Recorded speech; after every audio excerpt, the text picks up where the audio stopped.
አንዱ መታየት ያለበት ጉዳይ ምንድነው? ምክክር በኢትዮጵያ ውስጥ ላሉ ወቅታዊም ለነበሩም አሁንም ለሚታዩ ችግሮች ብቸኛ መፍትሄ አይደለም።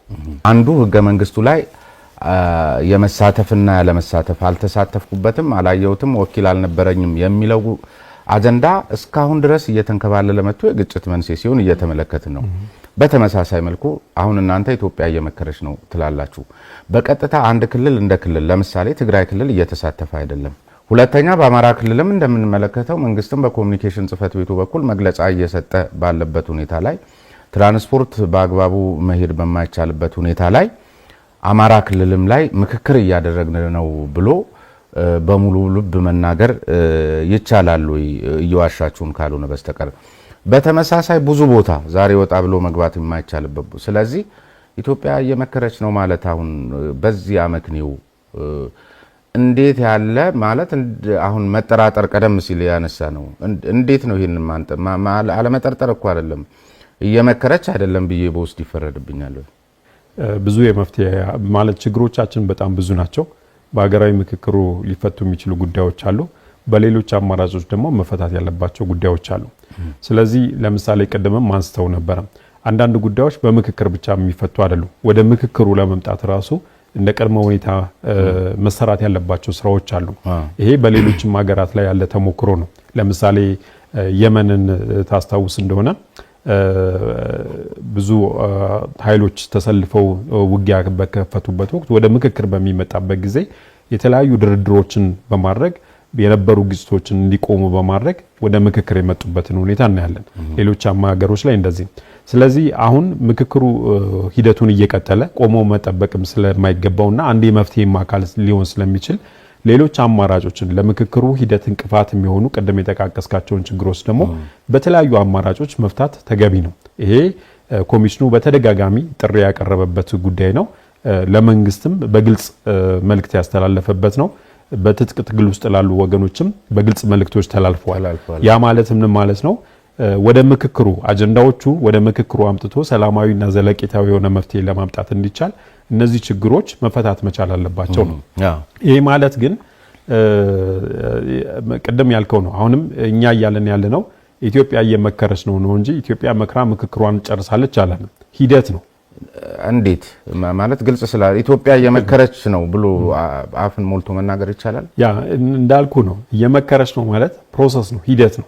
ገና ይሄ ምክክር እኮ ገና አላለቀም። ገና አጀንዳው ጊዜያችሁ ደግሞ ሊያልቁ ገና አጀንዳውም ሴት አልተደረገም። የእሱን መጣበታለን። ግን ምንድነው በተለያዩ ምክንያቶች በዚህ በምክክር ሂደቱ ላይ በታቀደው መንገድ ሂደት ውስጥ ተሳትፎ ያላደረጉ ያሉ ክልሎች መኖራቸው ይታወቃል። ይሄ ግን ማለት ለምሳሌ የኢትዮጵያ በቀጣይ ምክክር የሚደረግባቸው አጀንዳዎች ከትግራይና ከአማራ ክልል ሳይሰበሰቡ የኢትዮጵያ አጀንዳዎች ተለይተዋል ማለት አይቻልም። ምክንያቱም ቅድም እንዳልከው እነሱ ዋነኛ የዚህ ጉዳይ ባለቤት ስለሆኑ ጭምር ማለት ነው። ስለዚህ እሱ አይቻልም። ነገር ግን ምንድነው ቆመን ከምንጠብቅ ሌሎች መስራት የሚቻሉ ስራዎች እየተሰሩ ይሄዱ። ምክንያቱም አንዱ በአንዱ ላይ ምንም ጫና ስለማይፈጥር ማለት ነው። ለምሳሌ አዲስ አበባ ላይ ምክክር ተደርጎ አጀንዳዎቹ ተለዩ። ይሄ ለኮሚሽኑ ምክር ቤት ቀርቧል። በኋላ ቅርጽ የሚያስይዛቸው እሱ ነው፣ ከሌሎች ሁሉ ከሰበሰበ በኋላ ማለት ነው። አዲስ አበባ ላይ እንዳግን ቆሞ ይጠብቃቸዋል። እነዚያ ጋር ያን ጊዜ ስትደርሱበት እንግዲህ የዚህችን ሀገር ፖለቲካ እየተመለከት ነው። ከዚያ በኋላ ወደ መደምደሚያው ልትደርሱ ስትሉ የአዲስ አበባ አጀንዳ ደግሞ ሌላ ሆኖ ሊጠብቃችሁ ይችላል። ያ እሱ ይሆናል ተብሎ አይገመትም። ለምን መሰለ እሱ ነው። ለምሳሌ በትግራይ ክልል ላይ ምክክሩ ተሳታፊዎችን መለየት አልጀመርንም ነው እንጂ ሂደቱ ምንም እንቅስቃሴ የለውም ማለት አይደለም። ለምሳሌ ካለ እንቅስቃሴ መገለጫውን እንገሩ። ለምሳሌ ካለው እንቅስቃሴ ልክ እንደ ሌሎቹ ክልሎች ሁሉ ሌሎች ክልሎች ላይ እንደተደረገው ሁሉ መጀመሪያ ወደ ምክክሩ ወደ ሂደቱ ከመገባቱ በፊት ከተለያዩ ባለድርሻ አካላት ጋር ውይይት ይደረጋል። ይሄ ደቡብ ክልል የምትሄድም አዲስ አበባ የምትሄድ ሁሉም ቦታ እንደዚህ ነው የሚሆነው። መንግስት አንድ ባለድርሻ ነው፣ ሲቪል ማህበረሰቡ አለ፣ ሌሎች ተቋማት አሉ፣ የሃይማኖት ተቋማት ጨምሮ ማለት ነው፣ ሌሎችን ማህበራት ጨምሮ ንግግሮች ይደረጋሉ። ስለዚህ አሁን በትግራይ ክልል ላይ ለምሳሌ ያለው ነገር ትግራይ ክልል ላይ ያልተጀመረበት ነገር ያው የሚታወቅ ነገር ነው። ጦርነት ላይ የቆየ ነው። አሁንም ስቴብል ለመሆንና አንዳንድ ነገሮችን ለማስተካከል ጥረቶች እየተደረጉ ነው እንጂ ጊዜያዊ አስተዳደሩ ይሄ ምክክር አያስፈልግም ብሎ አቋም ስለያዘ አይደለም። ነገር ግን ሁኔታዎች ይመቻቹ፣ እስከዛ ስራው ይቀጥል። ከዛ በኋላ ልክ ሁኔታዎች በሚመቻቹበት ጊዜ ስራው የሚቀጥል ይሆናል ትግራይ ላይ ማለት ነው። አሁን ለምሳሌ አማራ ክልልን አንስተሃል። ችግሮች አሉ እንደሚታወቀው ከጸጥታ ጋር በተያያዘ ችግሮች ማለት ነው። ግን አሁን አማራ ክልል ላይ ምንድነው እየተደረገ ያለው በተጨባጭ እንቅስቃሴ ልክ ሌሎች ክልሎች ላይ እንደተደረገው ሁሉ ያው ክልሉ በጣም ሰፊ ስለሆነ ብዙ ወረዳዎችም ስላሉት ስልጠና የሚሰጡ መምህራን ከክልሉ ከሚገኙ ዩኒቨርሲቲዎች ተመልምለው ስልጠና ወስደው እነዚህ ደግሞ ተባባሪ አካላት የምንላቸው ልክ በሌሎች ክልሎች ላይ የተሰሩትን አይነት ስራዎች እነዚህ ተባባሪ አካላትን በአራት ክላስተሮች አንዱ በደብረ ብርሃን፣ ሌላው በደሴ፣ ሌላው በጎንደር፣ ሌላው ደግሞ በባህር ዳር ስልጠና ወስደው አሁን ኮሚሽኑ ድጋፍና ክትትል እያደረገላቸው ተሳታፊዎችን የመለየት ስራ ከየወረዳው እየተሰራ ነው ያለው። ይሄ ሲሰራ ሁሉ ነገር አልጋ ባልጋ ነው ማለት አይደለም። ብዙ ችግሮች አሉ፣ ብዙ ፈተናዎች አሉ። ነገር ግን አንዱ መታሰብ ያለበት ይሄ ምክክር በራሱ ኢትዮጵያ ውስጥ ያስፈለገው እነዚህ ምክንያቶች ስላሉ ነው። በተጨማሪ ግጭቶች ስላሉ ግን እነዚህ ለመፍታት የሚያስችል እድል አለ። አሁን አማራ ክልል እንግዲህ አሁን እርስዎ እንዳሉት የሆነ ተመልምለው ባለድርሻ አካላትን ወዘተርፈ ግን የአማራ ክልል ምክር ቤት ላይ እኮ የአማራ ክልል ምክር ቤት ላይ የሰሜን ጎንደር ዞን ዋና አስተዳዳሪ ሆኖ ከንቲባ ምክር ቤቱ ላይ ዛሬ ከጎንደር ባህር ዳር እዚህ ስብሰባ እኮ በመኪና ለመምጣት አልቻልንም፣ ይሄ እድል የለንም እኮ ብለው የመሰከረው የራሱ የክልሉ መንግስት ውስጥ ከፍተኛ የህዝብ ተወካይ ሆነ ምክር ቤት አባል እንዲህ እየተናገረ እናንተ የምትሏቸው ተባባሪ አካላት እንዲህ እንደወጣ ገባ እያሉ ይሰራሉ። አሁን ከምን አኳያ ነው ይሄ የሚነሳው? እነዚህም ተጠራጣሪ መጠራጠር ተገቢ አይደለም፣ ወደ መሃል መምጣት ነው ያሏቸው ወገኖች እንትኑ ዜናው በራሱ አየሩ አሁን ኢትዮጵያ እየተመካከረች ሳይሆን እየተጋጨች የሚመስል ነው እንትኑን ያጥለቀለቀው። ወይም እና የእናንተ የህዝብ ግንኙነት ስራ ማነስ ነው ወይስ እንደሌሎቹ እነዚህን አንቂዎች ወይም ስመጥር የሆኑትንና እውነታ ላይ መሰረት አድርገው ስለ ሀገር ተቆርቋሪ ሆነው የሚሰሩ አካላትን ስላልተጠቀማችሁ ነው? ካልሆነ ሁሉን ነገር ስንከፍት ኢትዮጵያ ምክር ላይ ሳይሆን ግጭት ላይ ያለች ነው የሚመስለው። እንግዲህ የሚመስል ነገር እኮ መፈጠር መቻል አለበት ብዬ ነው። ጥሩ ነው። በኔ እይታ ሁለቱም ነገሮች ናቸው ያሉት። ሁለቱም ምንም መካድ የማይቻሉ እውነቶች ናቸው መሬት ላይ ያሉት። በአንድ በኩል ምክክሩ ብቻ ሳይሆን ሌሎች ጉዳዮችንም እኮ እንደ ሀገር እየቀጠልን ነው ያለ ነው አይደለ? ምክክሩን አንድ ጉዳይ አድርገ ነው ግን ሌሎች ጉዳዮቻችን ለምሳሌ በጤና በትምህርት በመሳሰሉ ጉዳዮች ከነ ቻሌንጆቹ እየቀጠሉ ነው። አሁን ለምሳሌ ሰሞኑን ተማሪዎች እየተፈተኑ ነው። ቀጣይም የሚፈተኑ ተማሪዎች አሉ። የትምህርት ስርዓቱ ከነ ጉርለቱና ከነ ገጠሙት ቻሌንጆች ይቀጥላል። ጤናውም በተመሳሳይ መንገድ ሌሎች ነገሮች እንደ ሀገር ይቀጥላል። ምክክሩም በዛው መንገድ የሚቀጥል ነው የሚሆነው ማለት ነው። ሶ ምንድነው በአንድ በኩል ይሄኛው አሁን ያልከው እውነት አለ፣ በሌላ በኩል ደግሞ ግጭቶች አሉ። ግጭቶቹ ያሉት በዋናነት ያው እንደሚታወቀው በኦሮሚያ ክልልና በአማራ ክልል ነው በደም ጎልተው የወጡትና የሚታወቁት። ቅድም እናንተ ደግሞ የምክክር እያደረጋችሁ ያላችሁት በሁሉም የሀገሪቱ ክፍል ነው። ነገር ግን የሚዲያውን ድባብ የተቆጣጠረው በሁለቱ ክልሎች ያለው ግጭት ነው። ስለዚህ በተባለው ልክ እየመከርን ነው ማለት ይቻላል ወይ?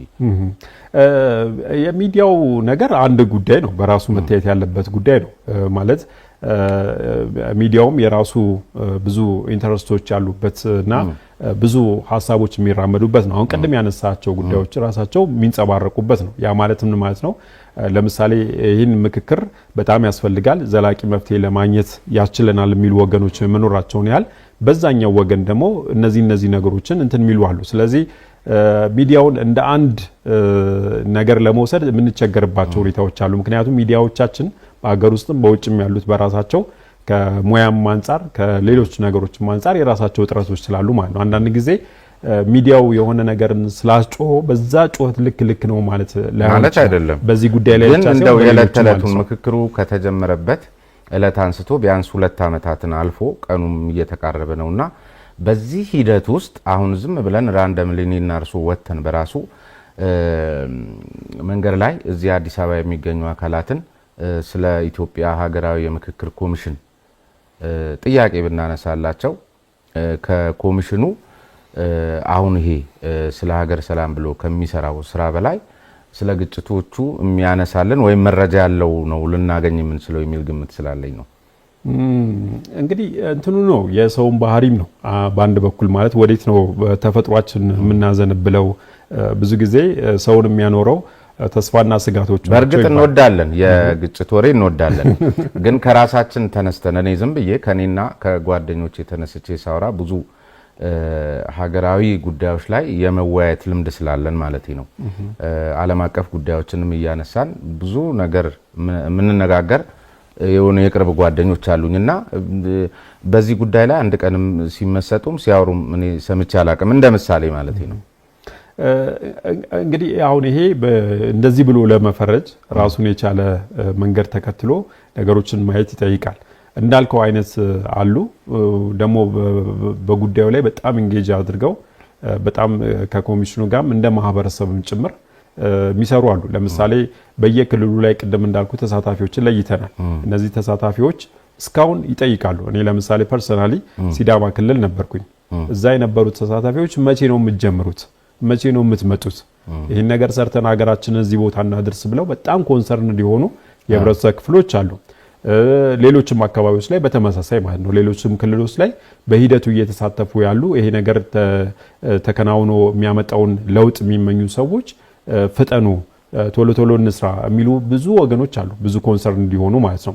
ከዛ ውጭ ግን እንዳልከው አንዳንድ ጊዜ ደግሞ በሁሉ ጉዳይ ላይ ደግሞ ሁሉም ሰው ኢንጌጅ ላይሆን ይችላል። ረንደምሊ ለምሳሌ ኢትዮጵያ ውስጥ ምርጫ ተካሂዶ ሁሉም ሰው ምርጫ ስለማካሄዱ ላያቅ ይችላል።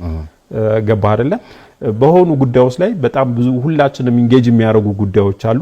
የተወሰኑ ሰዎችን ደግሞ እንደ ኢንተረስታችን ኢንጌጅ የሚያደርጉ ጉዳዮች አሉ። ስለዚህ በእኔ እምነት አንዳንድ ጊዜ ሁሉም ነገር ማነው አንድን ጉዳይ ሁሉም ሰው የግድ ሊያውቅ ግን ይሄን አጋጣሚስ ኮሚሽኑ ከመጠቀም አኳያ አንዱ የተመለከትኩት ምክረ ሀሳብ ቋሚ ኮሚቴው እንደውም ቋሚ ኮሚቴውም የፓርቲዎች ምክር ቤትም በተለይ የፓርቲዎች ምክር ቤት ሊቀመንበሩ አይመስሉኛል አንዱ እንትን ካሉት ውስጥ እንደነዚህ አይነት ኮንሰርንድ የሆነውን ማህበረሰብ ለምሳሌ አሁን